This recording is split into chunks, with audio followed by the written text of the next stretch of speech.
Bismillahirrahmanirrahim. Assalamualaikum warahmatullahi wabarakatuh. Alhamdulillahi wassalatu wassalamu wa ala alihi wa sahbihi wa man tabi'ahum bi ihsan ila yaumil qiyamati wa ba'd. Kepada rekan-rekan sekalian, ikhwati, saudara-saudaraku yang dirahmati oleh Allah, keluarga besar PT Muramuto,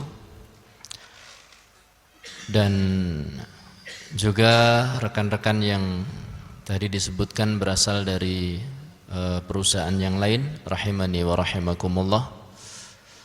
Pada kesempatan siang hari ini, satu hal yang layak kita panjatkan atau kita ucapkan adalah syukur kehadirat Allah Subhanahu wa taala.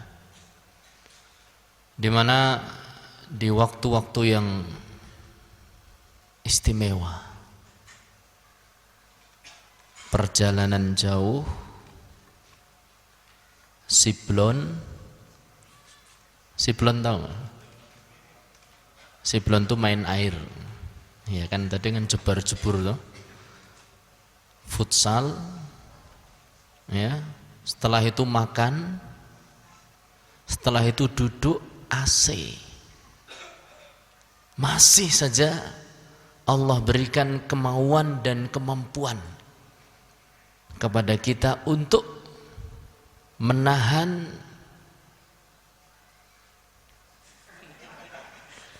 beberapa gram beban di mata kita. Apa itu? Pelupuk mata. Maka ini patut disyukuri. Alhamdulillah. Yang kedua, saya tadi ingin menyampaikan tentang keutamaan ilmu. Akan tetapi saya jadi ingat kisah seorang dai. Dia diundang untuk menghadiri sebuah muhadharah, ceramah begitu, untuk mengisi sebuah ceramah. Sudah dia persiapkan beberapa lembar tulisan. Pertama, dalil-dalil dari Al-Quran dikumpulkan dalam satu lembar. Kemudian dalil-dalil dari hadis kumpulkan dalam satu lembar. Setelah itu dia kumpulkan pula perkataan-perkataan ulama yang berkaitan dengan tema yang akan dia sampaikan. Nah, setelah dia datang ke tempat ceramah tersebut, ternyata di antara susunan acara adalah pembukaan dan sambutan. Sambutan yang disampaikan oleh panitia ternyata cukup panjang. Sampai ketika itu Syekh mulai bingung. Yang memberi sambutan mulai menyampaikan masalah yang akan dibicarakan. Jadi nanti dalam ceramah Syekh akan menyampaikan masalah fulaniyah, masalah tentang ini, dan kita ketahui bahwasanya masalah ini sebagaimana difirmankan oleh Allah dalam surat sekian, ayat sekian, Allah berfirman demikian, demikian, demikian, demikian, demikian. Terangkan. Demikian juga Allah Subhanahu wa taala berfirman dalam surat sekian, ayat sekian, qala Allah taala kadza wa kadza wa kadza wa kadza. Sampai Syekh itu mencermati satu persatu dalilnya di dalam Al-Quran di lembar pertama habis. Maka dia balik. Dia pikir nanti yang memberi sambutan akan selesai. Tapi ternyata lanjut. Dan ini semua sebagaimana disabdakan oleh Nabi kita, Nabi Muhammad sallallahu alaihi wasallam dalam hadisnya yang mulia, sebutkan satu. Demikian juga dalam hadis yang diriwayatkan oleh fulan yang berbunyi, satu persatu dalil yang dicatat oleh Syekh itu disebutkan. Maka lembaran hadis pun dibalik habis. Dikiranya selesai. Tapi ternyata datang yang memberi sambutan dengan kalam ulama. Sebagaimana dikatakan oleh ulama fulan bahwa masalah ini demikian. Sampai athar-athar ulama yang sudah disiapkan oleh syekh satu persatu disebutkan. Lembaran yang disiapkan oleh syekh yang akan ceramah habis. Demikian sambutan dari saya. Mari kita dengarkan ceramah dari fadilatul syekh, falyatafaddal mashkura. Maka syekhnya datang, alhamdulillah nahmaduhu wa nasta'inuhu wa nastaghfiruhu wa na'udzu billah min syururi anfusina ila akhirih sampai selesai. Fama baqiya illa al-majal lil as'ilah. Faman indahu su'al falyas'al, katanya. Kata syekh, tidak ada lagi tersisa yang harus saya sampaikan kecuali pertanyaan. Silakan yang punya pertanyaan. Jadi semuanya sudah disampaikan oleh pembawa acara. Yang memberi sambutan dalam hal ini adalah Bapak kita, Pak Nurdin ya. Jadi Pak siapa? Mulyadin. Jadi semuanya sudah disampaikan tentang fadilah ilmu. Terus saya mau menyampaikan apa lagi? Allahu Akbar. Apa yang disampaikan beliau betul, bahwa ilmu itu mulia. Saya dulu kalau tidak salah menyampaikan, kenapa kita harus menuntut ilmu. Tapi saya akan memberikan beberapa poin yang mungkin belum saya sampaikan dulu. Dulu saya sampaikan bahwasanya ilmu itu mulia, luar biasa mulianya, dari A sampai Z. Ilmu mulia. Dari mulai ilmunya, dari mencarinya, dari duduk mendengarkannya, dari menghafalkannya, dari mengajarkannya, mengamalkannya. Semuanya mulia. Tidak ada barang semulia ini. Tapi ingat, tidak setiap yang mulia kita butuhkan, ya atau tidak? Contoh, emas. Harga emas sekarang sedang apa? Melejit. Katanya emas murni sampai 700 lebih per gramnya. Betul atau tidak? Itu berita. Tapi ternyata walhamdulillah kita bukan orang-orang yang harus punya emas. Karena kita sendiri sudah menjadi seorang emas. Ya. Kita nggak butuh. Tidak setiap hari emas itu kita butuhkan. Terkadang paling kita butuhkan kalau sedang kita gunakan untuk merayu. Merayu siapa? Istri, bukan calon istri. Sudah nikah semua ini? Ada yang belum? Masya Allah. Ada yang pengantin baru? Pengantin baru? Istri keberapa? Iya betul? Oh enggak, Masya Allah. Kalau ada yang pengantin baru kurang dari 1 bulan hadiah. Ada? Ada enggak? Enggak. Ada yang mau nikah lagi enggak? Oh iya ya. Ada yang pengen nikah lagi? Masya Allah. Mudah-mudahan Allah mudahkan insya Allah. Allahumma amin. Mudah-mudahan siapa saja di antara rekan-rekan kita dan juga termasuk saya yang ingin nikah lagi Allah mudahkan. Mudah-mudahan yang memiliki masalah keluarga, ekonomi Allah mudahkan. Mudah-mudahan yang punya utang segera apa? Lunas. Allahumma amin. Supaya apa? Supaya bisa ngutang lagi. Ya supaya hidupnya apa?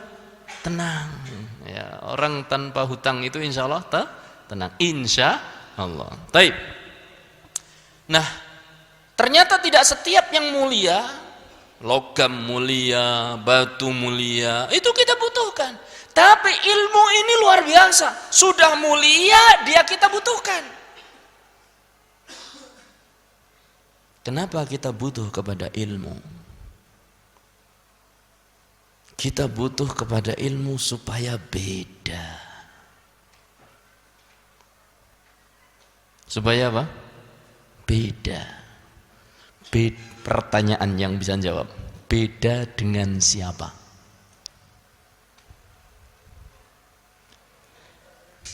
Tunjuk jari, jawab.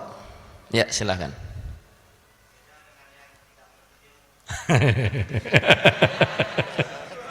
Jawabannya mantap, tapi penuh siasat. Masya Allah. Kurang pas, tapi bagus ini, Masya Allah. Beda dengan yang tidak menuntut ilmu. Iya betul. Bagus ini, tapi kurang pas sedikit ya. Ada yang lain? Saya sebetulnya ingin tanya yang bagian belakang ini. Karena biasanya ada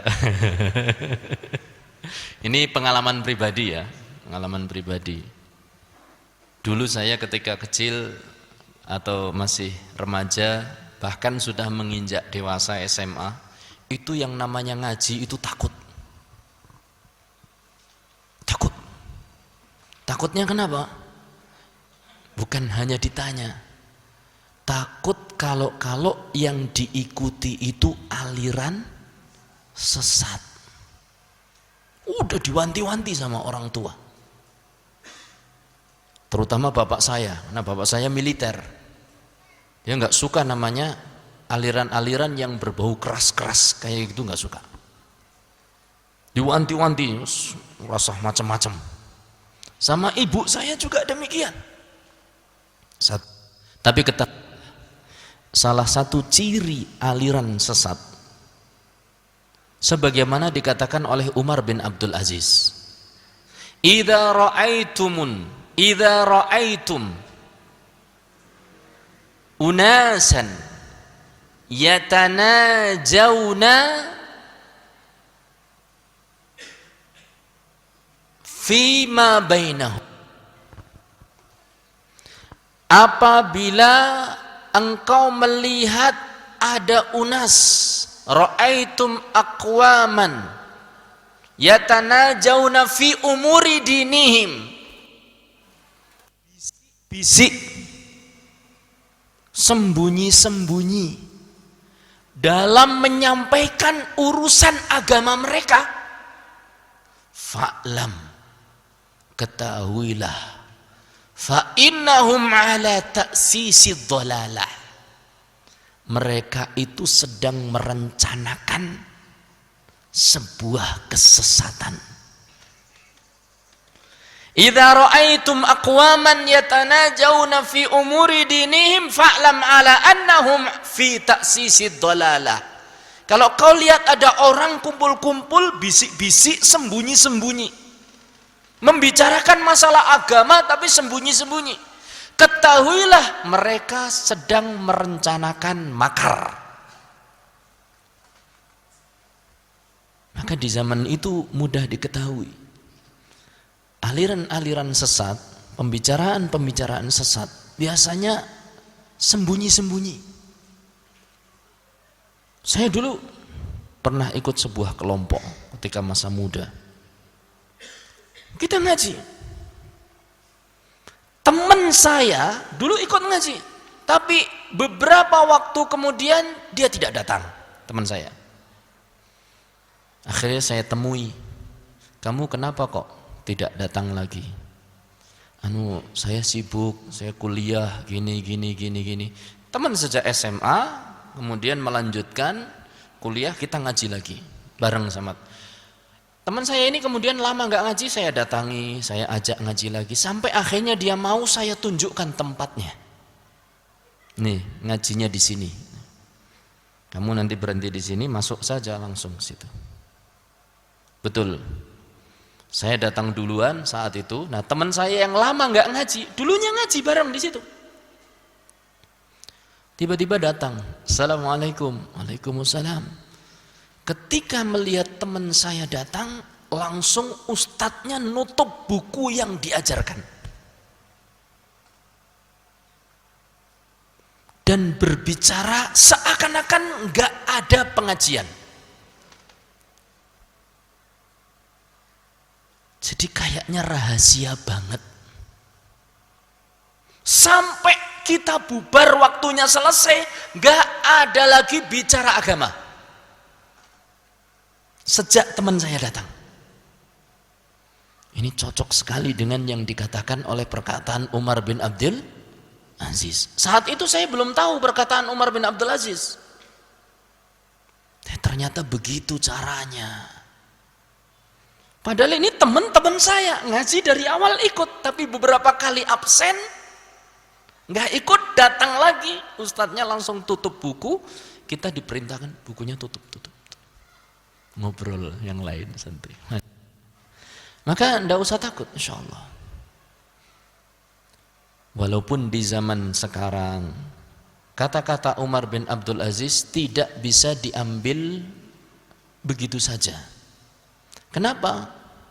Karena banyak sekarang kelompok-kelompok yang mengajarkan ajaran-ajaran yang menyimpang terang-terangan.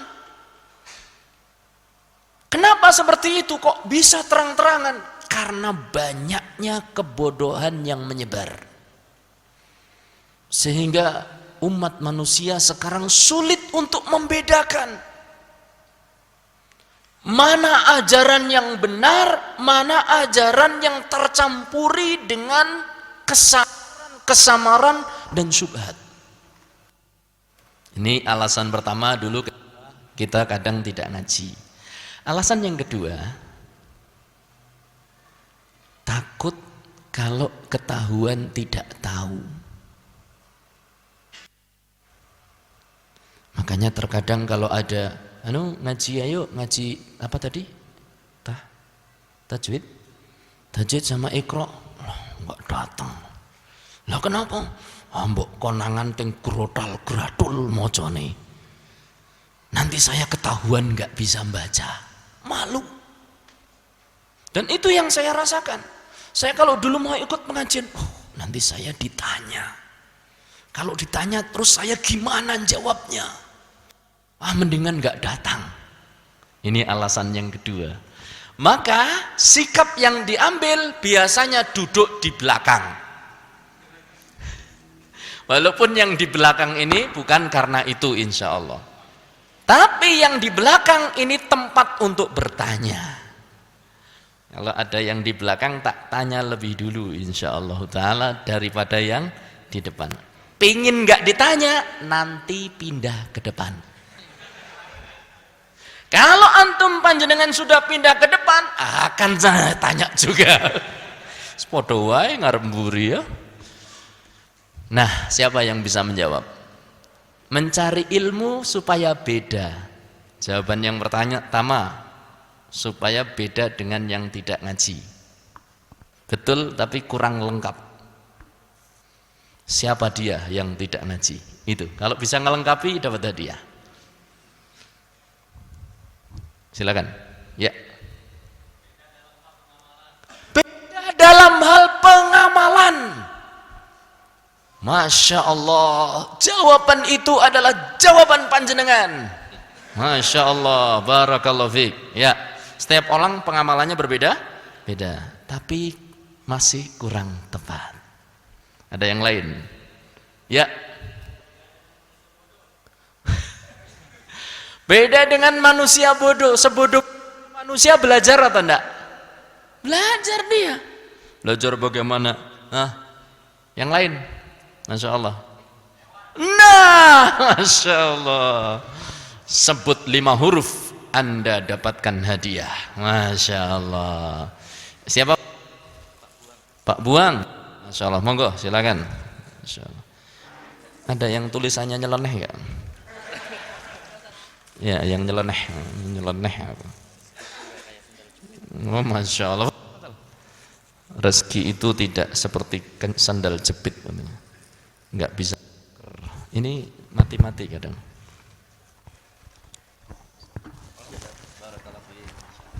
Ya, supaya beda dengan hewan. Kata Al-Imam Ibnul Qayyim rahimahullahu ta'ala, an-nasu innama yatamayyazu min ghairihi minal hayawanat.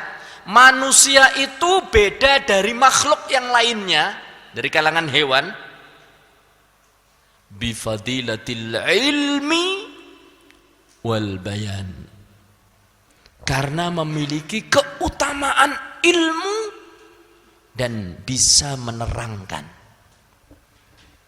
Itu jadi letak perbedaan kita dengan hewan-hewan yang lain karena ilmu.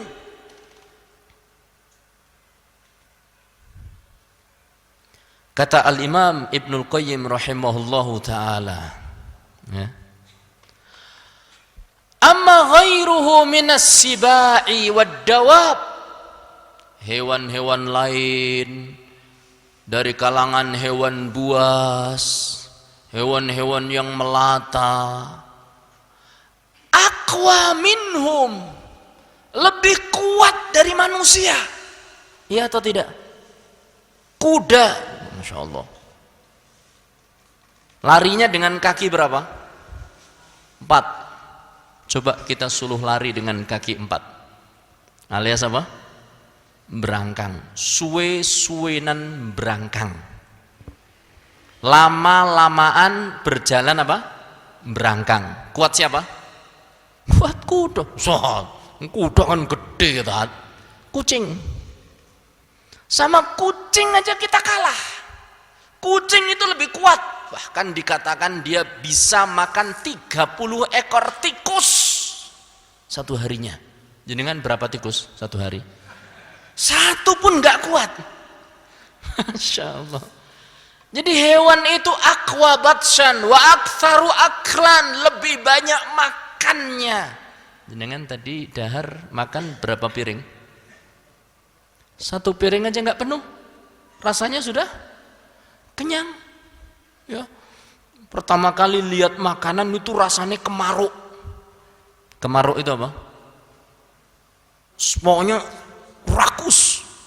Ya, bakwane 5. Ya, iwak pitike 3. Tapi begitu setengah jalan, ya Allah, nggak habis.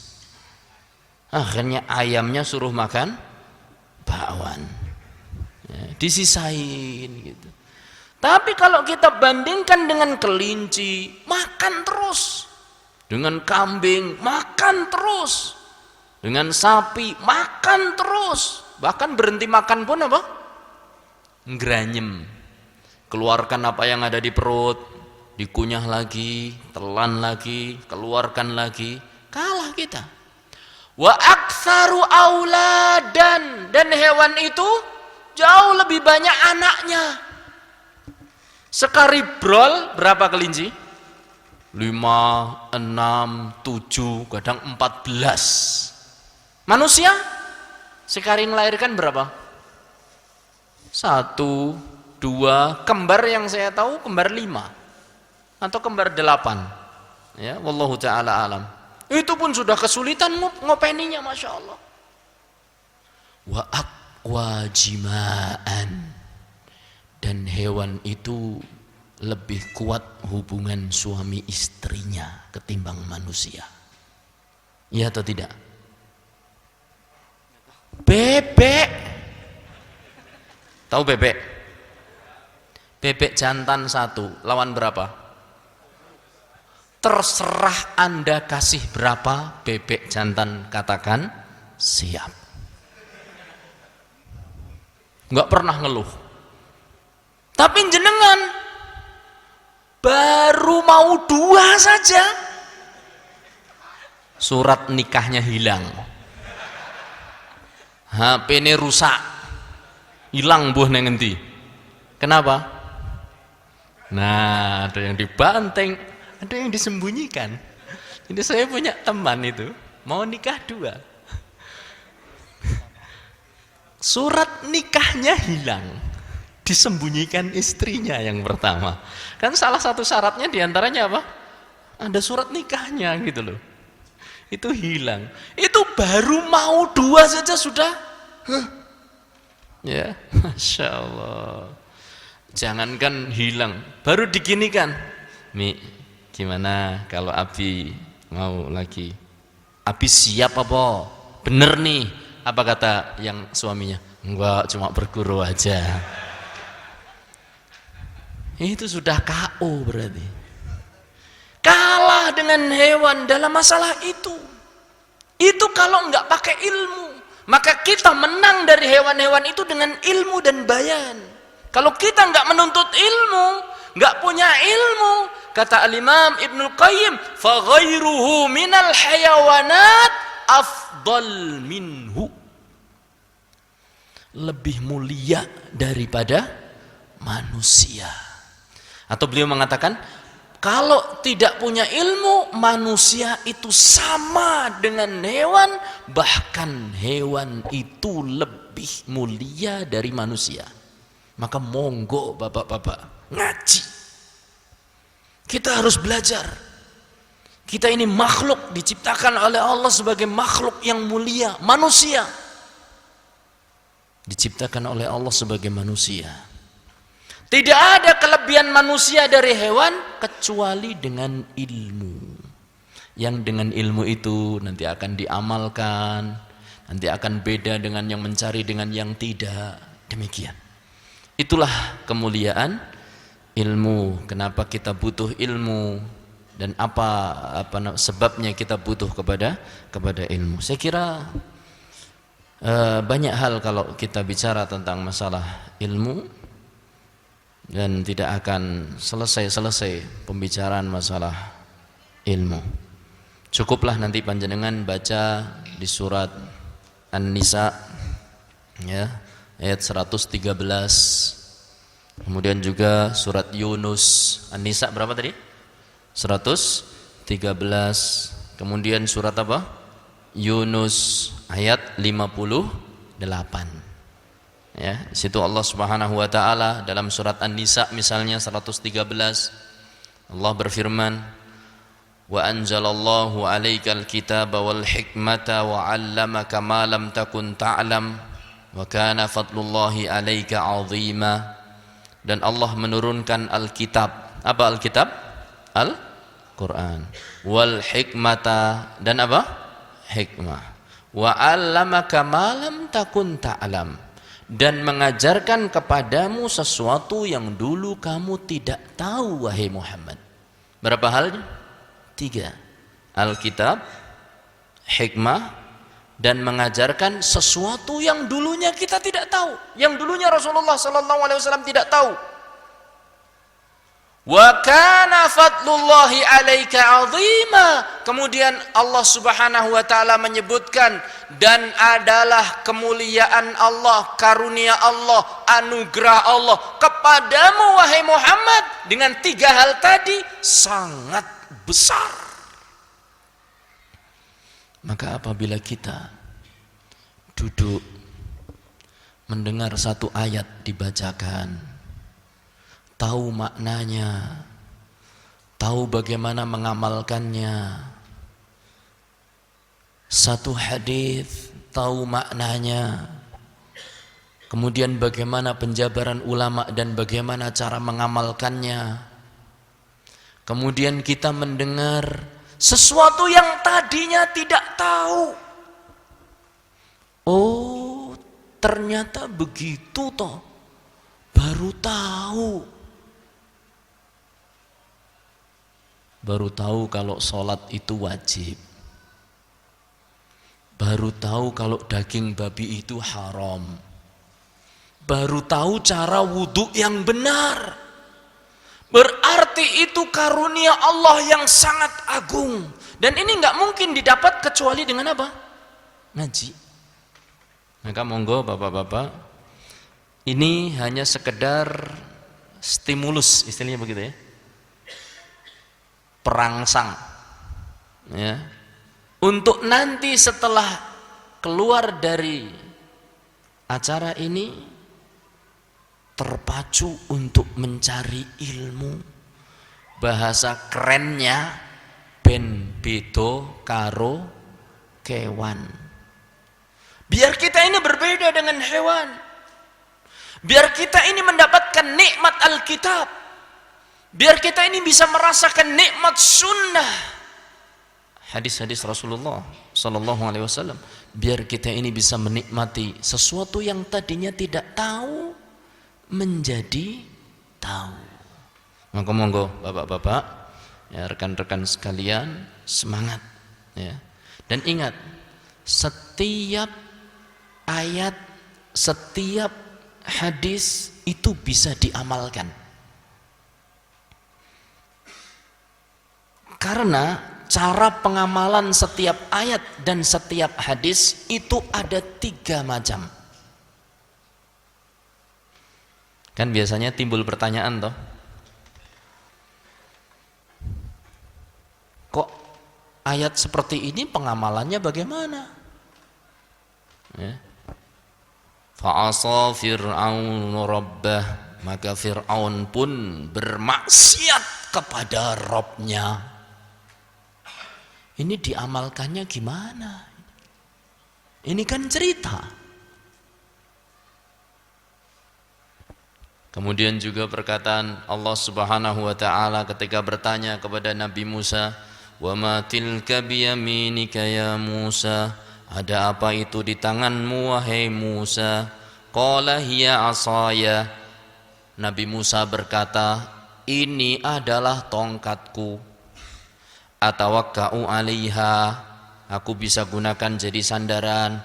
Wa ahussu biha 'ala ghanami, dan aku bisa carikan daun-daunan untuk kambing-kambingku. Waliya fiha ma'aribu ukhra, dan aku memiliki banyak manfaat dengan tongkatku ini. Cerita. Itu gimana ngamalkannya? Ada yang tahu?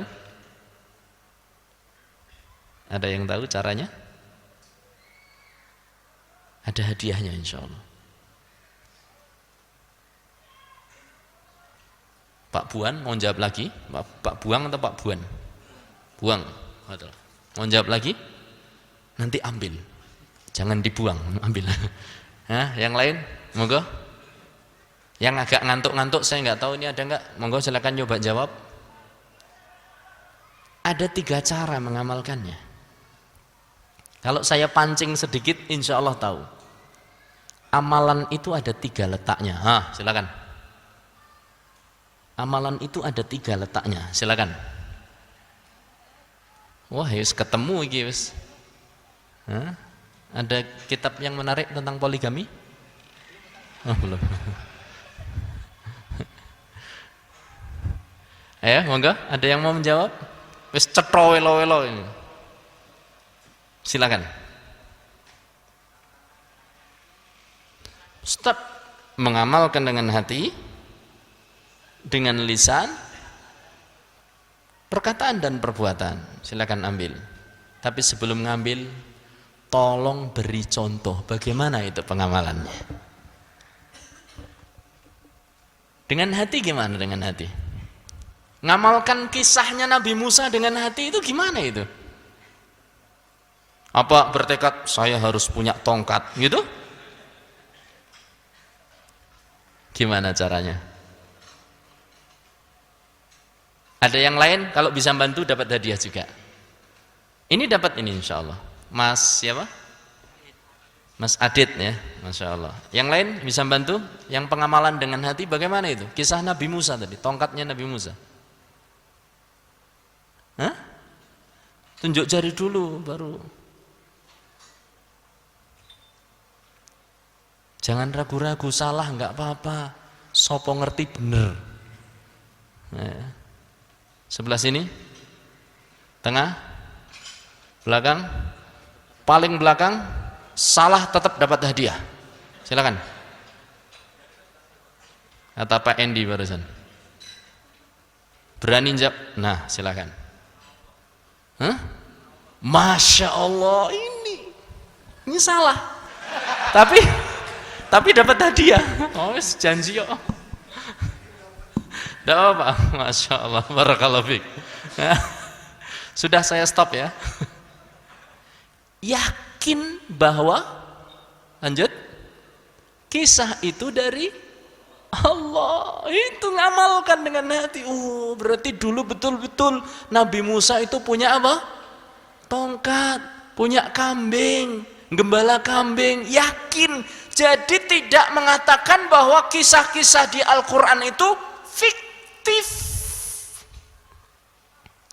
palsu. bikinan, khayalan, oh tidak. Apa yang ada di dalam Al-Quran yang disebutkan oleh Allah, kisah-kisah yang ada tentang Nabi, tentang hari kiamat, benar-benar adanya. Kita yakini itu dengan hati. Silakan berdua ngambil hadiah dulu. Ada kesempatan lagi ini. Ya. Mengamalkan dengan lisan, bagaimana caranya? Silakan. Pak siapa namanya? Pak Pani. Barakallahu fiik. Semoga. Masya Allah. Mengamalkan dengan lisan. Bismillah. Ya. Dengan dibaca. Barakallahu fiik. Betul. Masya Allah. Jadi dengan membaca Al-Quran itu berarti sudah mengamalkan Al-Quran. Walaupun tingkat pengamalannya tidak seperti tingkat pengamalan dengan anggota tubuh. Sekedar membaca beda dengan orang yang mengamal. Aqimus salata wa atuz zakah. Iso moco. Dapat pahala. Tapi ternyata orang itu enggak sholat, enggak zakat. Mungkin karena malas, dia terkadang meninggalkan sholat. Mungkin karena bakhil, ya, ternyata apa? Tidak membayar zakat. Wala taqrabuz zina, jangan kau dekati zina. Ternyata masih pelere, jawal, jawel, senggal, senggol, ya, malam mingguan. Alasannya apa? Penjajakan sebelum pernikahan. Ya. Ini namanya pinter baca tapi belum bisa mengamalkan. Dia dapat pahala dengan bacanya. Ya. Kalau dengan badan jelas ya. Tapi tidak semua ayat bisa diamalkan dengan perbuatan. Kayak tadi misalnya kisahnya Nabi Musa. Kan berarti kita harus ngamalkan gepyok ya Pak? Daun, pakai tongkat, kita harus jadi gembala. Tidak harus seperti itu. Tapi setiap ayat, setiap hadis itu bisa diamalkan dengan hati kita. Dengan lisan kita. Hadis diajarkan. Dan dengan perbuatan kita. Maka ini merupakan anugerah dari Allah Subhanahu wa ta'ala. Setiap kita mendengar ayat Al-Quran, setiap kita mendengar hadis Rasulullah sallallahu alaihi wasallam, itu merupakan anugerah yang tidak terkira dari Allah Subhanahu wa ta'ala. Itu surat An-Nisa ayat berapa? 113. Demikian juga tadi surat Yunus 58. Wallahu ta'ala a'lam bi as-shawab. Sampai di sini mukadimah dari saya tentang ilmu. Ada yang mau ditanyakan? Tidak ada. Ya, silakan. Waalaikumsalam warahmatullahi wabarakatuh.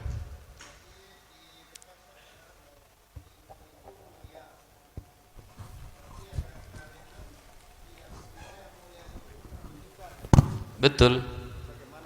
Ya, itu hanya contoh. Saya katakan gini, biar lengkap ya.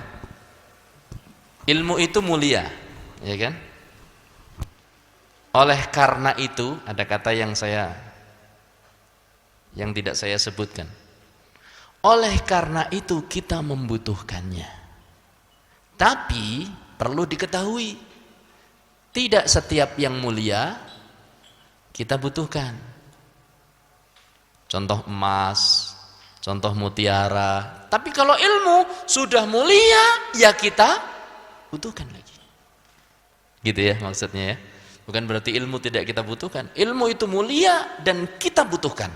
Sementara di sana ada perkara-perkara yang mulia menurut manusia, tapi tidak kita butuhkan. Ada satu lagi. Terkadang kenapa kok kita malas menuntut ilmu? Karena kita nggak tahu tentang keutamaan ilmu dan kemuliaannya. Makanya seorang ulama ketika ditanya, kalau kau tahu bahwasanya besok kau akan mati, apa yang mau kau lakukan? Kata beliau, ana u'allimul hadis. Kalau saya tahu besok saya akan mati, saya akan mengajarkan hadis Nabi. Subhanallah. Ya, ini diantara bukti bahwasanya memang ilmu itu sangat mulia. Sehingga sebagian ulama memilih meninggal dunia dalam kondisi mengajarkan ilmu. Baik. Ada lagi pertanyaan dari apa yang telah saya sampaikan? Silahkan. Ya. Kalau bisa saya jawab. Kalau tidak bisa saya katakan tidak bisa. Assalamualaikum warahmatullahi wabarakatuh. Waalaikumsalam warahmatullahi wabarakatuh. Terkait pengamalan melalui lisan ya Pak Ustaz. Itu kalau seandainya kita menceritakan semisal riwayat Nabi Musa lah ya, ke anak kita itu apa termasuk? Masya Allah, barakallahu fiik. Di antara pengamalan dengan lisan adalah mengajarkan ilmu tersebut, mengajarkan ayat tersebut, mentalkin anak bacaannya, tajwidnya, isinya, kandungannya, kemudian mengambil pelajaran-pelajaran keimanan dari Nabi Musa. Itu adalah pengamalan, dan itu termasuk pengamalan yang paling besar, mengajarkan Al-Quran. Kata Rasul sallallahu alaihi wasallam, khairukum man ta'allamal Qur'ana wa 'allamahu. Sebaik-baik kalian adalah yang mempelajari Al-Qur'an dan mengajarkannya. Nah, sekarang giliran saya bertanya. Ada yang ngantuk enggak? Coba tengok kanan, tengok kiri. Ada yang ngantuk enggak? Cepet. Tengok kanan kiri. Tengok kanan kiri. Hah? Ada enggak? Ada enggak? Enggak ada. Masya Allah, enggak ada yang ngantuk. Alhamdulillah. Hah? Kenapa? Lah ya makanya antum itu Masya Allah kayak Hudzaifah ibnul Yaman. Ingat kisahnya Hudzaifah ibnul Yaman? Masih ingat kan? Iya, antum tetap praktek juga sampai sekarang. Masya Allah. Coba tengok kanan, begitu dengar tengok kanan, wah aku sing ngantuk, ikut nengok. Masya Allah. Taib, ngantuk itu wajar insya Allah. Capek, ya itu tadi. Berapa hal yang tadi tumpuk-tumpuk tadi? Perjalanan jauh, ya kan? Apalagi nasi ditumpuk-tumpuk, ya kan? Dan yang lain-lain. Ya. Kita lawan insya Allah, rasakan tuh. Taib, masih 1 jam kok. Dari jam 2 sampai jam 3. Makanya tadi saya selingi dengan siapa yang mau bertanya. Karena saya tahu ini adalah pelajaran yang cukup berat. Al-ilmu thaqil, kata Syekh. Ya. Kata Syekh masyayikh kita, ilmu itu berat. Jangan kalian tambah berat dengan ngantuknya kalian di kelas, katanya. Taib. Saya dulu kalau kuliah duduknya paling depan. Dan tangan guru saya, tangan Syekh itu di meja saya. Ya. Jadi saya di sini duduk situ, guru saya berdiri di sini megang meja saya. Itu gitu. Keuntungannya apa coba? Keuntungannya apa kalau duduk di depan? Bukan enggak ngantuk. Nek ngantuk ra konangan. Pernah saya begini. Lagi gini saya ngantuk. Ngantuknya saya itu enggak seperti sebagian panjenengan. Ngantuk isih gampang konangan. Kalau saya punya ilmu ngantuk enggak bergerak.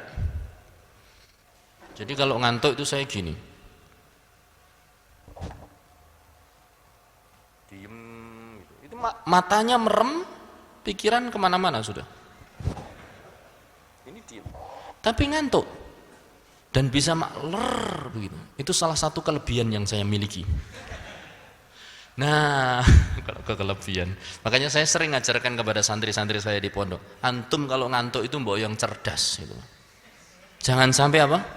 Ketahuan ngantuk kok gini ya konangan. Ngantuk itu kayak saya dulu, tak ceritakan. Saya ngantuk itu dulu gini, diem. Gini. Nah, suatu saat pas guru saya persis di depan saya. Syekh saat itu ngajar Manahijul Bahath kalau tidak salah. Metode penulisan karya ilmiah. Saya ngantuk.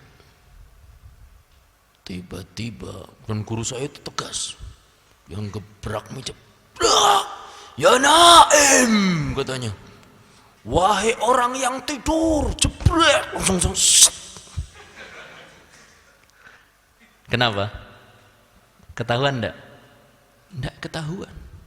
Ternyata syekh saya itu lihat yang paling belakang, tapi yang digebrak meja saya langsung. Ya Naim, saya pikir kena ini saya tidur. Ternyata ya yang belakang itu Naim katanya. Jadi yang ketahuan itu yang paling belakang. Maka keuntungan di depan ini kalau ngantuk itu nggak kelihatan, ya kan? Oke, kita lanjut ya, insyaallah. Taib. Pada kesempatan siang hari ini insyaallah taala kita akan sedikit juga mereview, mengingat ulang, karena buku di hadapan panjenengan, di hadapan Anda semua yang berjudulkan Intisari Penjelasan Rukun Islam, di dalamnya ada dua bagian. Satu, penjelasan rukun iman dari halaman 1 ya, sampai nanti ya, halaman sekitar 58-59. Itu tentang iman. Kemudian tentang wala dan barok, ya. Kemudian tentang apa? Sihir, ya, dan yang lain-lain, ziarah kubur dan yang lainnya. Itu pembahasan tentang rukun iman sudah kita bahas pada pembahasan berapa? Setahun yang lalu. Setahun yang lalu.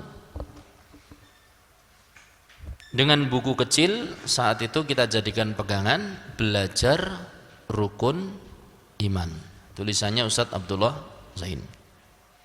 Nah, yang akan kita bahas pada kesempatan kali ini insyaallah nanti itu adalah rukun Islam, mulai dari masalah syahadatain, kemudian salat, kemudian zakat dan seterusnya. Nah, kita akan mereview tentang rukun iman terlebih dahulu. Pertanyaan saya, kenapa iman perlu kita pelajari? Monggo.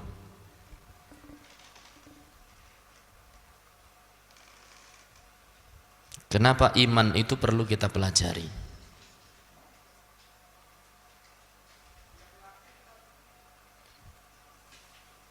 Yang jawab barusan antum.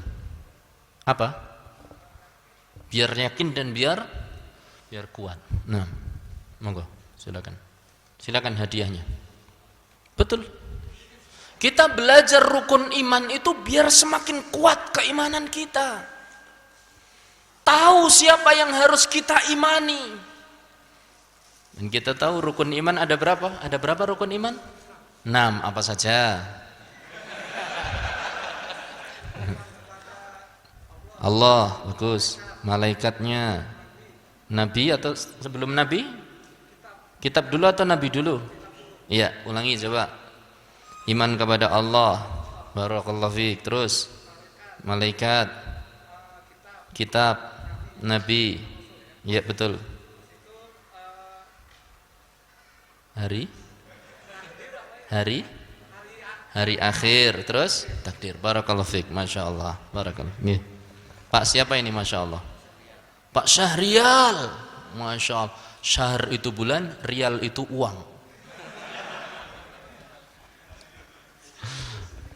Gajian terus Pak. Masya Allah. Ya, Pak Syahrial dari kata syahr ya. Taib. Saya tanyakan ini untuk menggugah semangat kita. Terkadang jangankan kita mau belajar rukun iman, ngafalkan saja Tidak. Mungkin bapak-bapak pernah melihat video yang cukup menghebohkan tentang anak-anak SMA ya. Bahkan di antara mereka ada yang berjilbab. Di antara mereka ada anak-anak mahasiswa. Ditanya rukun iman, jawabnya rukun Islam. Ditanya rukun Islam, bingung jumlahnya. Masya Allah. Kita ini kalaupun belum belajar maksimal, jumlah ini jangan sampai apa? Luput. Bagaimana kita akan beriman dengan benar kalau kita tidak tahu apa yang harus kita imani? Seorang terkadang mengaku saya beriman kepada Allah. Bagaimana kamu iman kepada Allah? Ya pokoknya Allah itu ada. Pak, yang mengatakan Allah itu ada bukan hanya seorang muslim. Non muslim pun mengatakan Allah itu ada. Kecuali siapa? Ateis. Itu pun dalam buku ini penulis buku memberikan contoh yang cerita yang cukup lucu di halaman 5 baris bawah. Ketika seorang dai cerita kepada penulis buku ini, dia ketemu dengan penulis buku ini langsung. Dai itu cerita bahwasanya dia sedang naik pesawat. Di sampingnya orang ateis.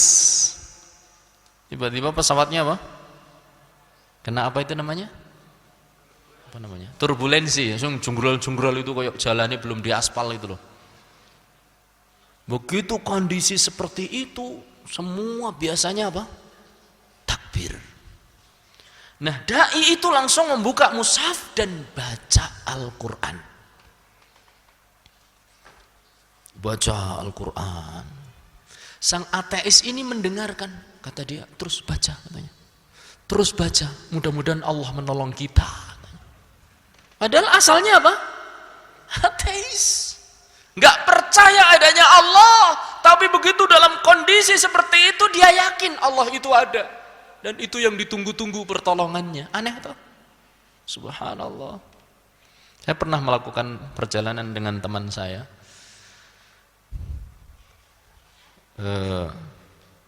Teman saya ada perempuan satu samping dia pinggir jendela, atau saya yang pinggir jendela, teman saya di tengah.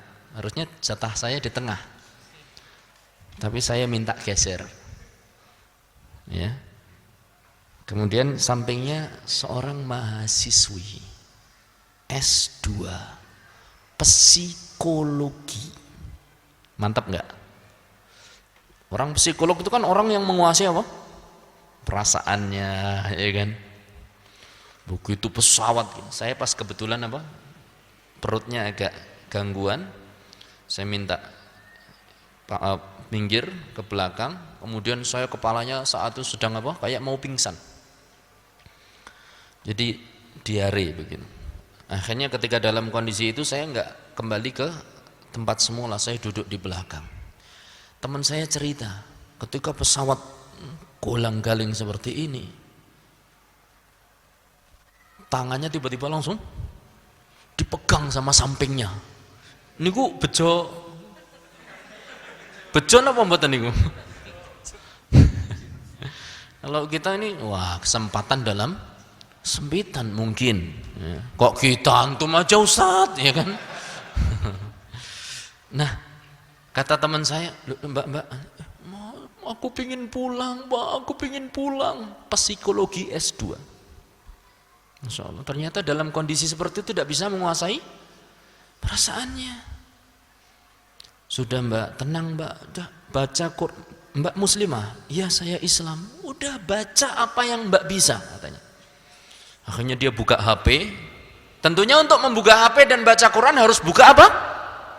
Buka mata. Jadi jangan ditutup terus matanya. Saya melihat ada sebagian yang sedang menutup mata. Itu nggak akan bisa membaca Al-Quran itu dalam. Nah. tolong dibuka matanya biar bisa baca, ya kan? Dia akhirnya buka HP, kemudian dia mulai baca. Apa saja dia baca, Masya Allah. Lihat, dalam kondisi seperti itu, semuanya kembali kepada Allah. Nah, kalau kita tidak tahu, itu orang muslim pun, non muslim juga yakin Allah itu ada. Jadi nggak cukup ternyata beriman kepada Allah itu hanya sekedar yakin Allah itu ada, nggak cukup. Semua orang sama kalau dalam hal itu. Yang membedakan seorang muslim dengan yang lainnya, setelah yakin Allah itu ada, dia percaya dan yakin bahwa Allah satu-satunya zat yang berhak untuk diibadahi. Ini. Maka dia kalau berdoa, karena doa itu ibadah, dia semua ibadah hanya untuk Allah, bukan untuk yang lainnya. Kalau dia berdoa hanya ditujukan kepada Allah, itu yang membedakan. Itu seorang muslim. Nah, kalau kita tidak belajar seperti ini, kita nggak tahu. Akhirnya sebagian kaum muslimin terjerumus ke dalam kesalahan. Datang ke kuburan malah apa? Minta. Sebagian nggak minta, dia katakan, enggak, saya nggak minta kok. Saya cuma ini loh, saya ini supaya doa saya itu diantar.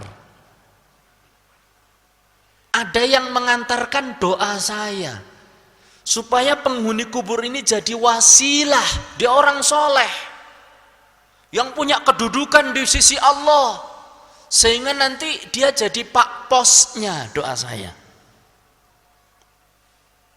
Ini adalah keyakinan yang mirip dimiliki oleh orang-orang musyrikin zaman dahulu. Atau kalaupun dia tidak seperti itu, betul-betul minta. Arep mantenan, tekanang kuburan, njaluk karo simbahe, simbah nyong arep mantu lagi anake, ditulungi ya mbah ya. Ada yang bahasanya sama? Siapa? Oh iya toh? Loh. Wis pada bayi. Qabilah Bani Ngapakiyah. Ya, simbah tolong, saya mau punya hajatan, menikahkan cucumu, tolong saya. Atau mungkin ada orang-orang yang belum punya jodoh, simbah, saya sudah tua, umur 25, 27, belum ada yang datang melamar saya. Ini minta 30. Yang perempuan loh, yang perempuan bukan yang laki-laki. Imam Ahmad nikah umur 40 tahun, ya kan? Tapi Imam Ahmad, ya kan? Kata orang itu, mungkin saya minta carikan jodoh mbah perempuan. Bersyukurlah simbahnya enggak bangun, kemudian menjawab, yo karo aku baiklah. Alhamdulillah. Coba kalau ngerti-ngerti jenggelek begitu, karo nyong bae ya. Alhamdulillah. Dan ini kesirikan. Ini berarti belum beriman kepada Allah, karena sebagian doa diperuntukkan untuk makhluknya. Inna salati wa nusuki wa mahyaya lillahi rabbil alamin. Semuanya untuk Allah. Sembelihanku, ibadahku, salatku untuk Allah. Sebagian orang berzikir ditujukan kepada sang penghuni kubur. Kullu syai' bil fulus, sing mulus-mulus. Semuanya dengan uang yang mulus-mulus, yang merah-merah, yang biru-biru. Ya. Jadi zikirnya itu mintanya kepada naudzubillahi min dzalik. Atau menyembelih sesuatu diperuntukkan untuk yang lain selain Allah. Kita kenal dengan yang namanya apa? Sedekah laut. Kita kenal dengan yang namanya sedekah gunung, sedekah sungai. Ada pula yang bangun rumah kecil saja, enggak ada nyembelih pitik, darahnya dikucurkan ke fondasi-fondasi bangunannya. Mau bangun jembatan, ya. Ini berarti keimanan sebagian manusia. Kalau kita tidak katakan itu adalah kaum muslimin, ya, keimanan sebagian kaum muslimin itu sangat lemah masih. Maka monggo belajar, ya. Tujuan kita belajar keimanan itu adalah supaya kita semakin apa? Kokoh keimanannya. Seperti kokohnya imannya Bilal bin Rabah. Panas, terik, lapar, haus, sakit jadi satu. Ya kan? Coba ini kalau masih ada yang ngantuk ini kurang pas nih. Yang ngantuk, ya, cuci muka dulu. Atau kalau malu cuci muka, teman-temannya bekerja sama. Siap menolong saudaranya? Dicuciin mukanya. Apa kita enaknya berdiri sebentar? Fadal. Bismillah. Masya Allah. Ngulet. Ya, Masya Allah. Barakallahu fiik. Masih sekitar 50 atau 40 menit. Ya. Kita berdiri sebentar. Rasa ya namanya juga apa? Orang itu kan jenuh ya kadang-kadang. Enggak apa-apa insyaallah. Gimana rasa kantuk mulai datang? Ya mudah-mudahan hilang ya insyaallah. Fadhal barakallahu fikum. Mohon maaf kalau saya meminta seperti ini kepada orang-orang yang jauh lebih tua. Tapi mungkin usia kita banyak yang samalah insyaallah. Ya, saya wis 40 luwih ya. Umur kalau hijriah ya berarti saya sudah 45 tahun. Kalau hijriah. Kalau miladi ya masih muda. 44. Ya kan? Rumongsone enom terus. Kalau pakai kalender apa? Masehi. Tapi kalau pakai kalender hijriah kita sudah tua, ya. Kita lanjutkan. Iman kepada Allah ini. Bagaimana kita meyakini wujudnya Allah? Bagus. Bagaimana kita meyakini bahwasanya segala sesuatu itu Allah yang menciptakan, Allah yang mengatur, Allah yang menghidupkan, Allah yang mematikan. Karena Allah yang berkuasa atas segala itu, maka hanya Allah lah satu-satunya yang berhak menerima ibadah kita, bukan yang lainnya. Rasa takut kita hanya untuk Allah. Tidak boleh kita takut yang namanya khaufus sir. Takut dengan jin, takut dengan demit, tidak boleh. Dan ini masih banyak di antara kita. Lewat kuburan yang deledek. Sing diwedeni apa aja. Kuburan itu yang ditakuti apanya? Ngerti-ngerti matungul begitu. Ini takut yang tidak boleh. Dan ini termasuk kesyirikan, takut kepada hantu. Termasuk kesyirikan, tidak boleh. Ya. Makanya kita kalau lewat tempat sepi tenang-tenang saja. Walaupun ya berending itu biasa seperti itu, tapi tenang aja. Kita baca ta'awudz, a'udzubillahi minasyaitonirrajim, Allahu la ilaha illa huwal hayyul qayyum. Kita keraskan bacaan kita. Tunjukkan bahwasanya kita tidak takut, berusaha. Kita ini tidak boleh takut dengan yang seperti itu. Kalau lewat jembatan nggak perlu din. Kalau dibales malah medeni. Din. Nggih monggo. Langsung kipat gitu. Masya Allah.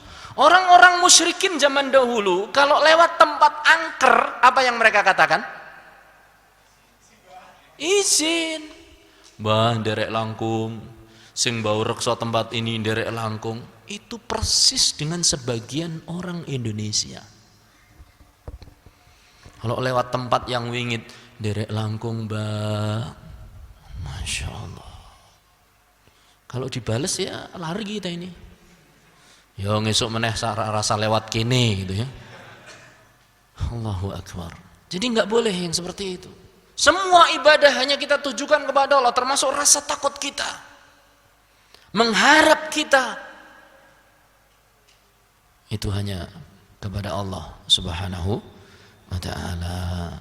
Dan kita harus yakin Allah itu memiliki nama-nama dan sifat-sifat yang mulia, yang tidak sama dengan makhluknya. Meskipun namanya sama, tapi hakikatnya berbeda. Tidak setiap yang namanya sama berarti hakikatnya apa? Sama. Podo-podo Joko. Satunya Mas Joko, yang ini juga Mas Joko. Tapi Mas Joko yang ini betul-betul Joko, yang ini sudah istrinya berapa? 2. Joko lagi? Enggak. Bahkan sudah punya cucu. Namanya Mas Salim. Salim, tahu Salim? Ada di sini yang namanya Salim? Salim itu artinya apa? Sehat, selamat. Tapi ternyata apa? Sakit-sakitan. Sementara Allah Subhanahu wa taala As-Salam, zat yang memberikan keselamatan, tidak termadharati oleh apapun. As-Salam. Beda. Ada orang mengaku pandai, tapi Allah Al-Alim, jauh lebih pandai.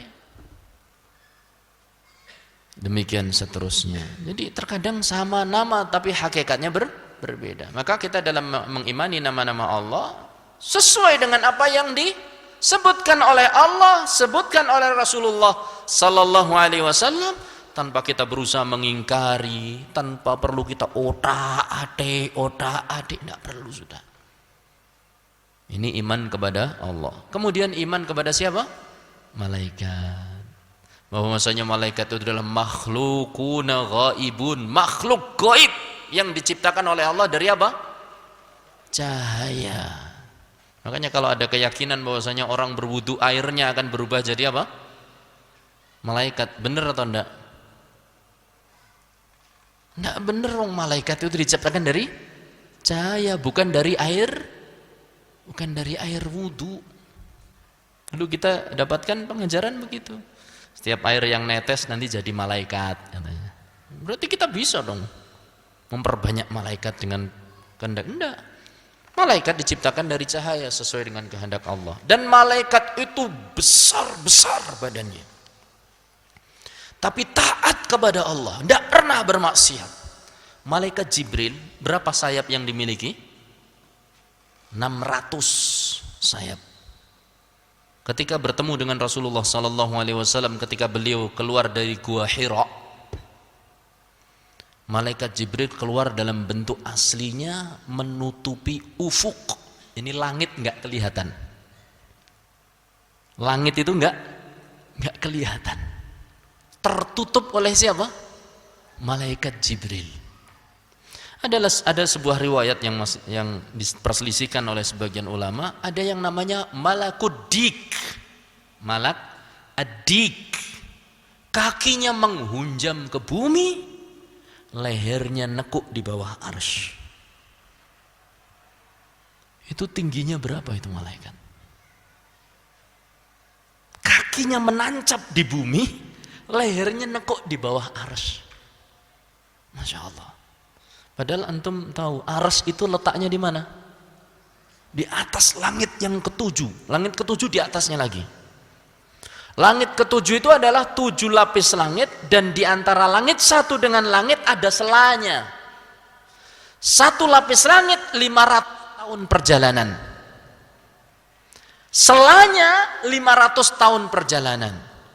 Lapis yang kedua 500 tahun perjalanan. Berarti 2 lapis langit saja sudah berapa tahun perjalanan? 1500 tahun perjalanan. Berapa mas? Berapa ratus tahun perjalanan? Ya. Enggak. Yang ini. Nah, antum yang megang janggut. Antum dari mana? Karyawan sini? Musashi? Ya apa namanya? Muramoto? Bukan? Putrane siapa itu? Masya Allah ya. 2 lapis langit berapa tahun perjalanan? Oh, kan? Coba sampingnya, adik. Masya Allah. 1000? Oh, 1500 mas. Ya kan? Masya Allah pinter adiknya itu. Oh, berapa mas? 1500. Itu baru 2 lapis langit. Langit pertama 500 tahun perjalanan. Lapisnya 500 tahun. Langit kedua 500 tahun. Jumlahnya 1500. Itu baru 2 lapis langit. Bagaimana cara mengukur 500 tahun perjalanan? Diukur dengan perjalanan unta. Pengen tahu? Sewa unta. Sewa selama 500 tahun. Jalan tidak cepat, tidak lambat, sedang. Perjalanan unta. Kira-kira sampai mana itu? Kelihatannya sampai kuburan kita ini. Karena sehari berjalan, capek kita ini. Nah, belum 500 tahun, Masya Allah. Itu malaikat tingginya kayak gitu. Makanya ketika Rasul Shallallahu Alaihi Wasallam, kita tahu kisahnya ketika beliau dikejar-kejar oleh penduduk siapa? Taif, dengan terluka kaki dan kepalanya. Kakinya itu bukan luka ringan. Otot cetik, tahu cetik? Otot besar ini loh, otot besar, tendon besar di atas tungkai tahu ya? Itu robek. Itu sakitnya kayak apa coba? Maka datang malaikat Jibril mengatakan, "Ya Rasulullah, ya Muhammad, nih bersama saya ada malaikat penjaga gunung. Kalau engkau mau, mereka siap untuk menimpakan gunung ke penduduk Taif." Apa kata Rasulullah sallallahu alaihi wasallam? Jangan. Kalau kita kira-kira gimana? Kalau saya mungkin ya, jangan. Jangan cuma 1-2 gunung. 10 sisan. Jangan ragu-ragu. Itulah Rasulullah sallallahu alaihi wasallam memaafkan. Malaikat, kita beriman adanya malaikat yang mengawasi kita, mencatat amalan-amalan kita. Enggak pernah lepas. Apapun yang kita ucapkan, apapun yang kita lakukan dicatat oleh malaikat. Kemudian juga kita beriman adanya kitab-kitab Allah. Untuk gampang menghafal, Allah ke malaikat lewat kitab, baru ke Rasul, gitu Pak ya. Allah ke malaikat lewat kitab, baru ke Rasul. Setelah itu adalah hari akhir dan semuanya itu sudah ditakdirkan. Ini untuk gampangkan saja. Kita iman kepada kitab, bahwasanya kitab itu betul-betul diturunkan oleh Allah, bukan bikinan manusia. Kita mempercayai hukum-hukum yang belum dimansuh, dan semua hukum-hukum kitab sebelumnya sudah dimansuh oleh Al-Quran. Jadi tugas kita adalah membaca dan mengamalkan apa? Al-Quran. Al-Quran itu terjaga sampai akhir zaman. Tidak akan ada orang yang bisa berusaha merubahnya. Tidak akan berhasil. Pasti konangan. Syekh Abdul Muhsin Al-Abbad menceritakan 2 cerita dalam masalah ini, bahwa Allah itu menjaga Al-Quran. Dulu ada seorang khalifah, raja, dia suka sekali untuk memanggil pembesar-pembesar penduduknya. Di antara pembesar itu ada seorang yang ahli bahasa. Mereka yang ahli fikih diperintahkan untuk mengungkapkan masalah fikih. Mereka yang ahli apa, diperintahkan mengungkapkan masalah apa yang dia kuasai. Sampai ke ahli bahasa ini. Dia ungkapkan sebuah permasalahan dalam masalah bahasa dengan bahasa yang sangat indah. Sehingga sampai-sampai sang raja terkesan. Setelah bubar, ini sang pujangga ditahan dulu. Saya terpukau dengan apa yang kau sampaikan. Bahasa kamu bagus sekali. A'anta muslim? Kamu ini seorang muslim bukan? Katanya, bukan. Katanya. Saya seorang Yahudi.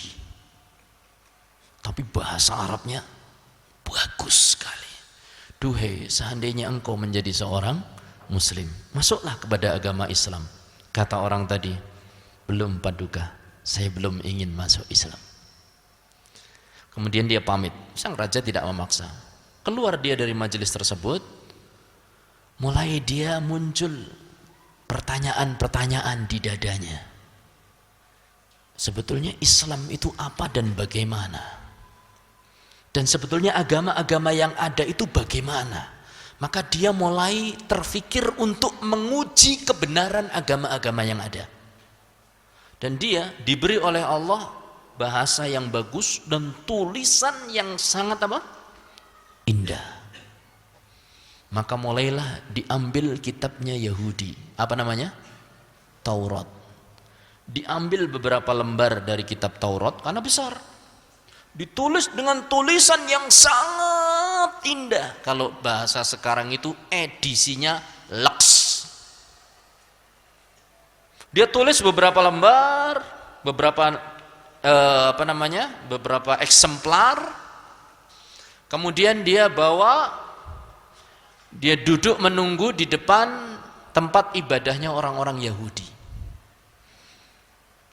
Mereka keluar melihat buku itu dijual, kitab Taurat mereka, karena tulisannya bagus dan indah, laku keras ludes, bestseller.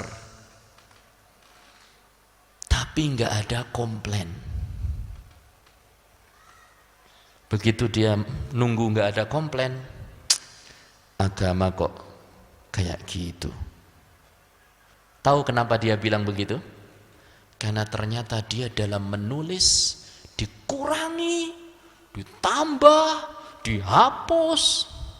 Jadi kitab Taurat tulisan dia itu banyak yang ini nggak usah ditulis, coba lompat lagi ditambah apa. Terus begitu yang dia lakukan. Jadi yang dia jual itu kitab Taurat tambahan-tambahan dia. Ternyata laku ludes, gak ada yang komplain. Apa kata orang tadi? Ini agama macam apa ini? Kitab sucinya dipalsukan kok nggak ada yang protes. Berarti ini bukan agama yang hak. Satu. Kalau gitu saya coba Injil. Diambilnya Injil, mulai dia jiplak, dia tulis, dikurangi, ditambahi, dihapus dan yang lain-lain. Dengan tulisan yang bagus, datang dia ke gereja. Nunggu di depan, begitu jamaahnya pada keluar, lihat tulisan yang lux, beli rame-rame, bestseller, nggak ada komplain. Apa dia simpulkan? Ini juga bukan agama yang hak, katanya. Kata dia, tinggal Al-Quran ini yang harus saya uji. Nah, sebelum kita lanjutkan kisah ini, saya akan potong kisah itu dan lompat. Akhirnya sang raja tadi, karena setiap tahun mengadakan pertemuan, dia mengadakan pertemuan lagi. Termasuk yang datang si tadi, pemalsu kitab-kitab tadi. Dia sampaikan ceramahnya dengan bagus, dan dia sampaikan kepada sang raja bahwasanya dia sekarang seorang muslim. Ketika ditanya sang raja, bagaimana kisahnya kamu menjadi seorang muslim? Kata orang tadi, tahun lalu setelah Anda menawari saya keislaman, saya mulai ingin menguji kebenaran agama-agama. Saya keluar, ambil kitab Yahudi, ambil kitab Nasrani, ternyata laku keras, tidak ada komplain. Tinggal satu lagi, wahai sang raja, kitab Al-Quran. Saya ambil, saya tulis dengan tulisan yang bagus, saya kurangi 1 huruf saja. Berapa huruf? 1 huruf. Jadi laks. Saya keluar ke masjid, saya duduk di depan masjid, pas hari Jumat, orang-orang melihat Quran itu bagus, pada beli, dibawa masuk ke masjid. Pulang Jumat, mereka datang beramai-ramai. "Oh, mana pedagangnya?" katanya. "Oh itu dia katanya. Dipukuli, digebuki katanya. "Ini pemasuk Al-Quran ini." Wah, ceprak. Cuma 1 huruf katanya. Sejak itu, wahai Paduka, saya yakin Al-Quran itu adalah kitabnya agama yang hak. 1 huruf saja konangan. Ini luar biasa. Antum coba perhatikan, Al-Fatihah berapa juta orang yang hafal? Kalau antum lari ke YouTube, ada seorang pendeta ya, yang katanya hafal kitab mereka, lawan seorang remaja Afrika penghafal Al-Quran. Dites hafalannya, sang pendetanya salah, kan ada dewan jurinya. Coba baca ayat sekian, surat ini ayat sekian, yakni suratnya mereka. Setelah dibaca, salah, kurang ini, enggak, kurang. Ketika sang remaja suruh baca Al-Quran dari manapun, surat apapun, hafal, dan tidak ada 1 huruf pun yang lolos. Masya Allah. Ini luar biasa. Kisah yang kedua sampaikan oleh Syekh Abdul Muhsin Al-Abbad Al-Badr hafizahullah ta'ala, tentang seorang mahasiswa Islamic University Madinah. Ketika Ramadan, biasa mahasiswa-mahasiswa diberi kesempatan untuk dakwah di luar negeri, negara-negara barat yang membutuhkan, dan dipilih mahasiswa-mahasiswa yang memiliki kemampuan hafidz Quran, kemudian bahasa Inggrisnya kadang bagus, bahasa apa tergantung kebutuhan. Maka berangkatlah seorang hafidz ini ke negara tertentu. Ternyata qadarullah perjalanan dia bermasalah dalam masalah urusan surat menyurat, akhirnya dia pun masuk ke, kalau sini bahasa apa ya, di penjara, di imigrasi. Dan penjara imigrasi kemungkinan jarang dimasuki. Sel imigrasi, ruangan kecil, dia tinggal di situ sampai urusan selesai. Di ruangan itu, karena dia seorang hafidz Quran, dia mulai memurojaah Quran. Ketika sedang murojaah, dilihatnya ada satu mushaf yang kelihatan sudah lama begitu. Maka dia ambil mushaf tersebut, dia mulai baca mushaf itu. Dia hafidz, tapi dia mulai baca. Ternyata dia mulai dapatkan di dalam mushaf yang usang itu tadi, sudah usang, jarang baca. Penjara imigrasi, kalaupun lewat paling cuma sebentar, ya. Mushaf yang usang itu tadi ternyata dapat ada kesalahan-kesalahan, mulai dia lingkari, kemudian dibenarkan, baca lagi, ada kesalahannya, lingkari lagi, benarkan. Insya Allah. Jadi kerjaan dia di tempat penjara itu mengoreksi mushaf usang yang mungkin jarang orang sentuh. Allah kirimkan pemuda itu untuk mengoreksi kesalahan yang ada di dalam mushaf tersebut. Masya Allah.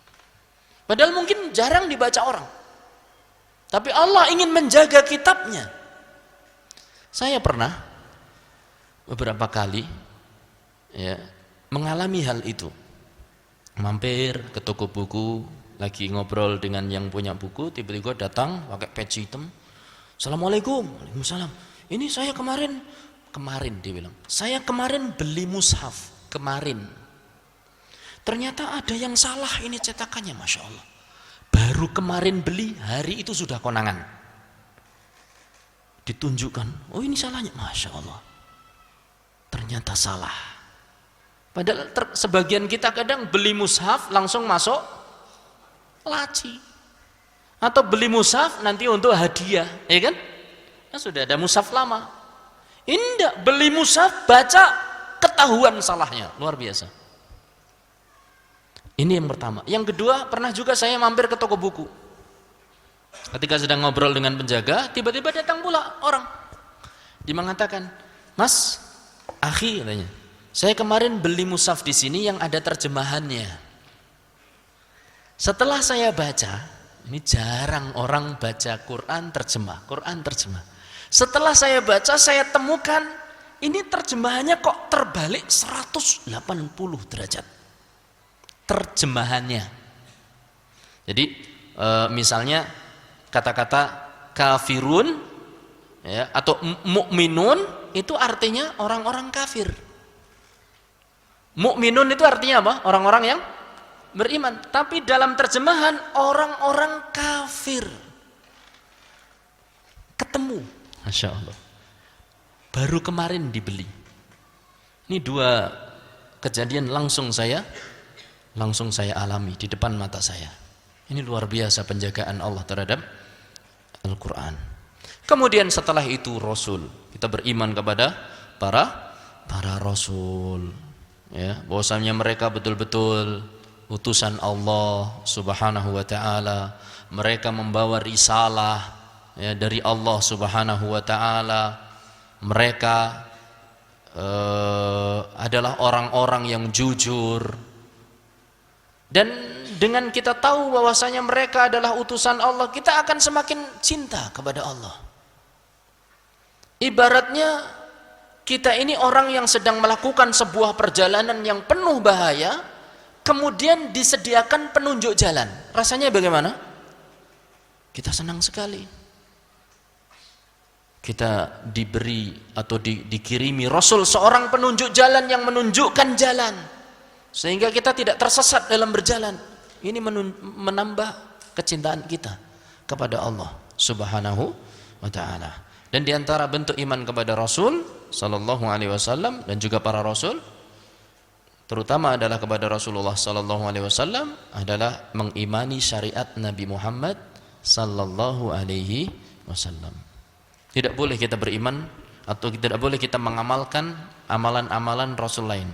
Kita mengamalkan amalan, ajaran Rasul yang diutus kepada kita, yaitu Nabi Muhammad Sallallahu Alaihi Wasallam. Bahkan orang-orang sebelum kita yang beragama lain, itu mereka diperintahkan untuk beriman kepada Rasulullah Sallallahu Alaihi Wasallam kalau mereka masih hidup sampai zaman sekarang. Kata Rasul Sallallahu Alaihi Wasallam, "Man sami'a ma min yahudiyin wala nasraniyin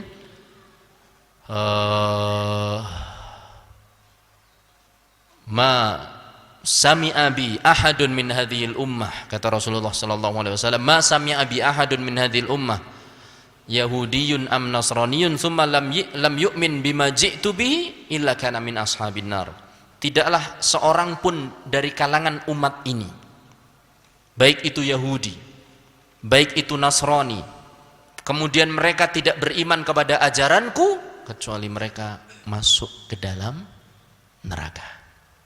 Ini adalah ancaman dari Rasulullah Sallallahu Alaihi Wasallam. Kemudian setelah itu kita beriman kepada hari akhir. Apa itu hari akhir? Hari kiamat. Di antara unsur-unsur iman kita kepada hari akhir adalah kita mengimani adanya hisab. Hisab itu perhitungan amal soleh. Ya. In kana khairan fa khairun. Kalau amal kita baik, maka akan berkesudahan dengan baik. Wa in kana syarran fa syarrun. Kalau amal kita buruk, maka akan berkesudahan menjadi buruk. Akan ditimbang amalan. Di antaranya adalah kita percaya bahwasanya ada penimbangan amal. Yang ditimbang itu 3, bisa semuanya, bisa satu persatu. Ya ditimbang catatannya, ya ditimbang orangnya, ya ditimbang amalannya. Ya, ditimbang catatannya jelas, di antaranya ada sholat nanti akan diwujudkan dengan sebuah benda, kemudian ditimbang, atau ditimbang orangnya. Nih, orang itu akan semakin berat timbangannya kalau amalan baiknya semakin semakin banyak. Makanya ketika sahabat Abdullah ibn Mas'ud, orangnya kurus, kering, termasuk fuqara sahabat. Sahabat yang fakir, istrinya lebih kaya daripada dia. Ya, Abdullah ibn Mas'ud. Dia suatu saat ingin mengambilkan kayu siwak untuk Rasulullah sallallahu alaihi wasallam. Dia naik. Akhirnya ada angin yang meniup kainnya dan tersingkaplah betis Abdullah ibn Mas'ud. Kurus. Para sahabat pun tertawa. Kata Rasulullah sallallahu alaihi wasallam, "Ma adhakakum?" Apa yang membuat kalian tertawa? Kata Rasulullah sallallahu alaihi wasallam. Kata para sahabat, betisnya Abdullah ibn Mas'ud. Kata Rasul sallallahu alaihi wasallam, "La hiya atau lahuma athqalu min jabal yaumil qiyamah." Sungguh betisnya Abdullah bin Mas'ud jauh lebih berat timbangannya dibandingkan gunung. Jadi orangnya ditimbang, amalannya ditimbang, orangnya ditimbang, atau catatannya. Seperti yang terjadi dalam kisah Bitaqah, hadis Bitaqah. 3 berarti yang ditimbang. Apa tadi? Amalannya, ya, atau apa? Orangnya, ya, atau apa? Catatannya. Datang seorang hamba dalam pengadilan kelak di hari kiamat, kemudian diinterogasi, ditanya oleh Allah Subhanahu wa taala, sehingga dia yakin bahwasanya dia akan binasa. Seluruh keburukannya diketahui oleh Allah, dan ternyata keburukannya jauh lebih banyak daripada kebaikannya. Sehingga Allah Subhanahu wa taala saat itu bertanya kepada orang itu, "Hal 'indaka min hasanah?" Kamu masih punya tabungan kebaikan apa enggak? Orang tadi sudah yakin, udah ini saya hancur ini saya. Kata orang tersebut, "La ya Rabb, enggak ada lagi saya. Saya enggak punya kebaikan lagi," katanya. Apa kata Allah Subhanahu wa taala? "Ballaka 'indi hasanah." Kamu masih memiliki catatan kebaikan di sisiku. Kemudian Allah mengeluarkan satu kartu kecil, Bitaqah. Di situ tertulis La ilaha illallah. Sebelumnya catatannya itu sudah ditimbang, sijilat, sepanjang mata memandang catatan amal dia, isinya keburukan. Jadi timbangannya itu jomplang. Udah putus asa nih. Ketika Allah Subhanahu wa taala mengeluarkan kartu yang kecil bertuliskan La ilaha illallah, orang itu mengatakan, "Ai Rabb, duhai Tuhanku, madza tasna'u bihadhil bitaqah min haula'i sijillat?" Apa yang bisa dilakukan catatan sekecil itu melawan catatan yang banyak sepanjang mata memandang? Kata Allah Subhanahu wa taala, "Hatta la yudlamu ahadun indi." Kata Allah, supaya untuk membuktikan bahwa tidak ada satu hamba pun yang dizalimi di sisiku. Semua catatannya ada. Maka diletakkanlah kartu Bitaqah tadi di daun timbangan kebaikan yang tadinya sudah jengat ke atas. Begitu diletakkan langsung tiba-tiba berat. Kemudian dia pun masuk ke dalam surga. Ini menunjukkan bahwa terkadang orangnya ditimbang, terkadang apa lagi?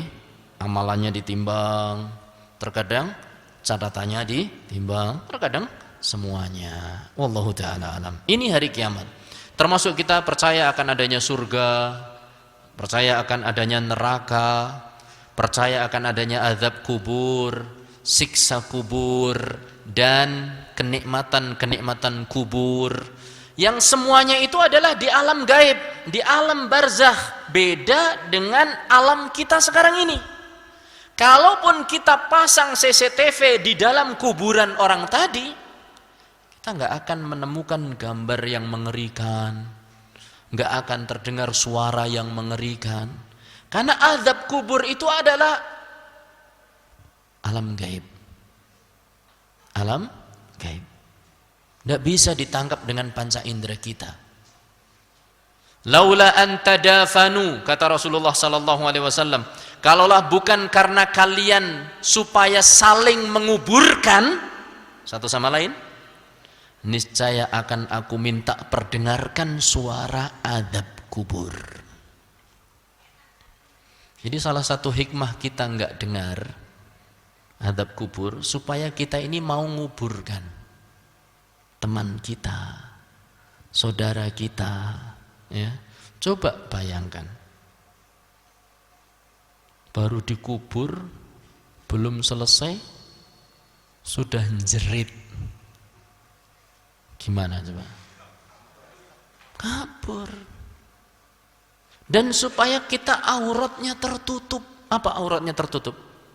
Enggak ketahuan keburukan kita, hanya antara kita dengan Allah. Terkadang seorang suami memuji-muji istrinya, terkadang seorang istri memuji-muji suaminya, seorang teman memuji temannya, temannya yang lain memuji temannya, seorang murid memuji gurunya, seorang guru memuji muridnya, seorang ustadz disanjung-sanjung. Ternyata giliran ustadz itu dikubur, teriak keras-keras. Oh, ustadznya jebul ya pada baik. Sama saja, supaya aib kita tertutup. Kalau kita ketahuan seperti itu, sang istri akan sedih, ternyata suamiku bukan orang yang soleh, nyatanya diadab di dalam kubur.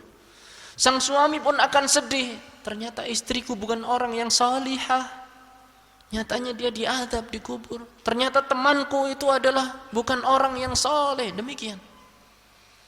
Ini hikmah kenapa kita tidak mendengar adab kubur. Yang bisa mendengar adalah apa?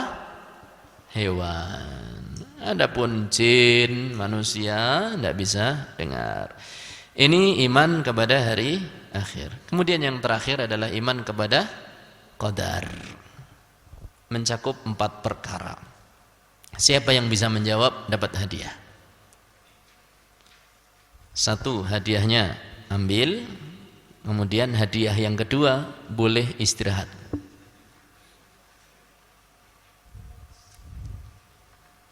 Silakan, ya. Jodoh, Masya Allah. Terus, kematian. Apa?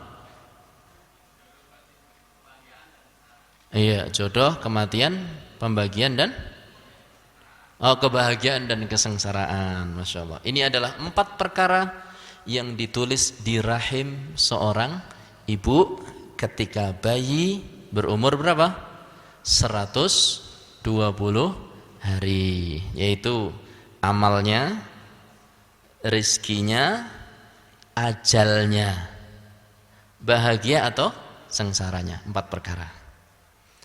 Apa tadi? Amal, ajal, rizki, sengsara atau bahagia. Ini 4 perkara yang ditulis di dalam perut seorang ibu. Tapi bukan bagaimana cara beriman kepada takdir dengan benar. Yang saya tanyakan adalah bagaimana cara 4 unsur mengimani takdir dengan benar. Tapi nggak apa-apa dapat hadiah buku atau kaos, Masya Allah. Jadi masalah jodoh, amal sudah ditulis ya. Amal itu kita akan sholat, kita akan haji, kita akan ini. Rizki, di antara rizki adalah rizki ilmu, rizki uang, rizki kesehatan, rizki jodoh. Jodohnya 1, jodohnya 2, ya, jodohnya 3, itu sudah ditulis. Jodohnya 4, sudah ditulis. Nah, demikian juga apa namanya tadi?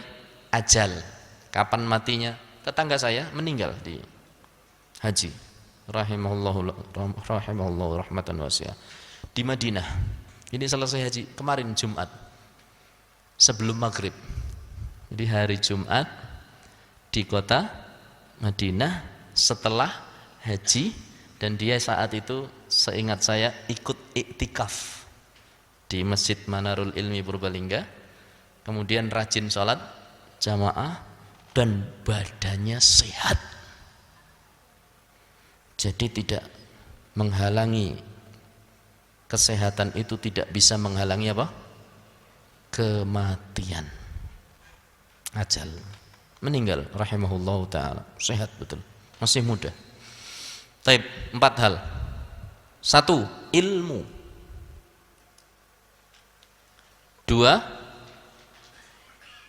catatan. Ilmu, catatan. 3, kehendak.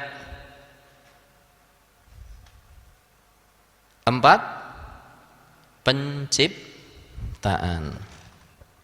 Ada yang bisa mengulangi? Silakan. Ilmu, catatan, kehendak, penciptaan. Maksudnya bagaimana? Segala sesuatu yang terjadi sudah diketahui oleh Allah, ilmu. Apa yang telah terjadi, Allah tahu. Apa yang sedang terjadi, Allah tahu. Apa yang belum terjadi, Allah tahu bagaimana nanti terjadinya. Allah tahu. Enggak lepas satupun dari ilmu Allah. Allah tahu bahwa nanti begitu apa namanya ini? Coffee break. Yang antri pertama kali siapa? Allah tahu. Kalau kita nggak tahu, ya kan? Ada yang saya biar nggak jadi yang pertama. Allah tahu dia akan mundur-mundur biar nggak jadi yang pertama. Ya. Coba aja nanti yang pertama keluar dari pintu. Kita baru tahu setelah terjadinya. Tapi Allah tahu sebelum terjadi dan bagaimana nanti akan terjadi. Itu ilmu. Yang kedua apa tadi? Catatan. Semua sudah ditulis oleh Allah. Di dalam kitab yang namanya apa? Lauhil Mahfuz. Kapan? 50.000 tahun sebelum diciptakannya bumi dan langit. Afwan, jangan kaget. Jangan kaget. Ini. Suatu saat Syekh Abu Bakar bin Jabir Al-Jazairi, guru kita dulu, Syekh senior Masya Allah rahimahullahu ta'ala, diminta untuk mengadakan ceramah tentang takdir. Duduk, muqaddimah selesai, innalhamdulillah, khutbatul hajah selesai. Tiba-tiba apa? Bruah, semua orang memandang dia. Kaget.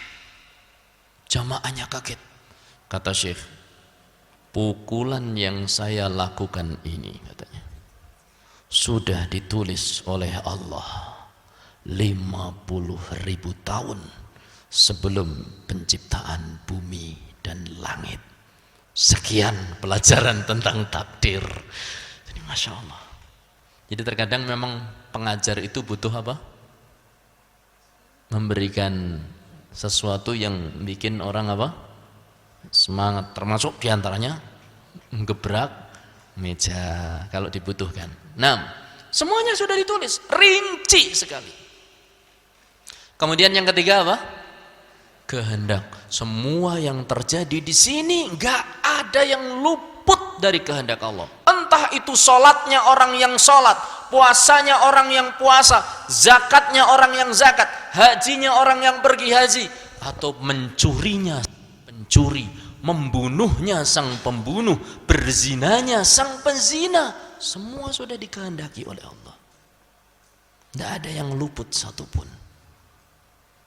Nah, ini perlunya kita belajar kehendak Allah. Ada kehendak Allah yang sifatnya syar'iyah, ada kehendak Allah yang sifatnya kauniyah. Kauniyah itu sifatnya menyeluruh, seluruh kehendak Allah yang mencakup seluruh kejadian, baik yang dicintai oleh Allah ataupun yang tidak disukai oleh Allah. Sementara kehendak yang syar'iyah hanya untuk hal-hal yang disukai oleh Allah. Nomor 4 apa? Penciptaan. Segala sesuatu diciptakan oleh Allah. Gerakan kita, ini ciptaan Allah. Suara kita, ciptaan Allah. Makhluk-makhluk yang ada, semua semuanya ciptaan Allah. Tidak ada yang bukan makhluk Allah. Di alam ini hanya ada makhluk dan pencipta. Hanya ada makhluk dan Al-Khaliq, yaitu siapa? Allah Subhanahu wa ta'ala. Selain Allah, makhluk. Al-Quran, makhluk atau bukan? Bukan makhluk, karena Al-Quran itu kalamullah, perkataannya Allah Subhanahu wa ta'ala. Adapun mushaf, kertasnya makhluk, tintanya makhluk, tapi yang ditulis itu adalah kalamullah. Bisa difahami? Insyaallah. Sampai demikian yang bisa saya sampaikan. Akan kita saksikan insyaallah siapa yang keluar antrean pertama insyaallah taala. Mudah-mudahan review ini bermanfaat bagi saya pribadi dan juga bapak-bapak sekalian. Insyaallah nanti pada jam berapa? Setengah empat insyaallah akan kita mulai lagi. Ya, insyaallah mudah-mudahan Allah berikan kekuatan kepada kita. Allahumma amin. Sallallahu ala nabiyyina Muhammad walhamdulillahirabbil alamin. Assalamualaikum warahmatullahi wabarakatuh.